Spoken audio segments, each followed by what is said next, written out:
When I opened the letter that morning, I thought it was a prank. Violation of community standards. Fine. $30,000. The words nearly made me choke on my coffee. My cabin wasn't even in their community yet. It was half a mile past their entrance gate, on my own patch of mountain land. Yet somehow, the local HOA thought they could reach beyond their borders and lay claim to my peace. My name's Daniel Reed, and I built my cabin with my own two hands after my wife, Amy, passed away 3 years ago. It wasn't much. 2 bedrooms, a wraparound porch, and a view of the valley that looked like it had been painted by heaven itself. That place became my sanctuary, the one corner of the world where I could breathe without the noise of the city or the pitying eyes of neighbors. But apparently, peace was too much to ask when an HOA decides to play dictator. The trouble began when they built a new subdivision down the hill of Maple Ridge Estates, the kind of neighborhood where every mailbox matched,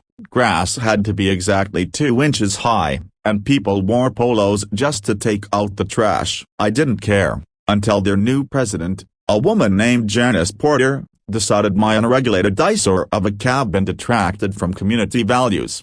The first letter came with a demand to repaint my cabin in earth tone shades approved by the board. I laughed it off. Then came a second letter claiming my gravel driveway posed a safety hazard. The third one was the kicker, a $30,000 fine for non-compliance with HOA regulations. I stormed down to their office the next morning. The place looked like a country club that thought too highly of itself. Marble floors, fake smiles, and people who spoke like they were auditioning for a reality show.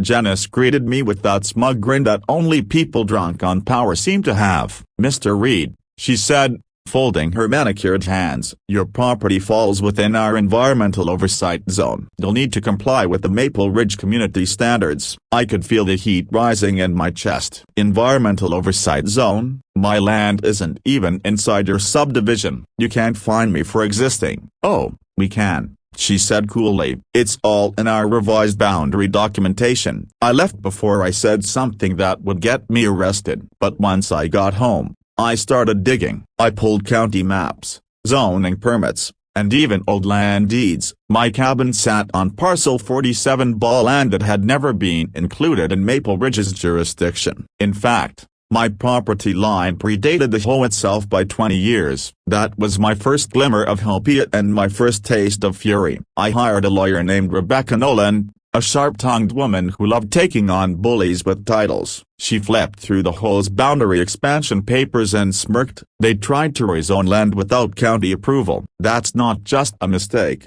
Daniela, it's fraud." We filed a cease and desist order, demanding they retract the fine and stop trespassing onto my property. Janice responded by doubling down. The HOA sent more letters, this time threatening to place a lien on my cabin if I didn't pay. That's when I realized this wasn't just about money, it was about power. They were trying to make an example out of me, the outsider who wouldn't bow down. Rebecca and I took it to court. The day of the hearing, I walked into the county courthouse in my best flannel shirt and jeans. Across the aisle sat Janice and her board, all dressed like they were attending a corporate meeting rather than defending their arrogance. The judge, an older man with kind eyes, listened as Rebecca laid out our evidence: county maps, property deeds, and letters showing how the HOA had fabricated boundaries to extend their control. When Janice took the stand, her confidence cracked. She tried to justify her actions, saying, "We were simply maintaining the visual harmony of our community." Rebecca's voice was calm but sharp. "So you fabricated a zoning expansion and fine a grieving homeowner $30,000 because his cabin didn't match your taste in paint?"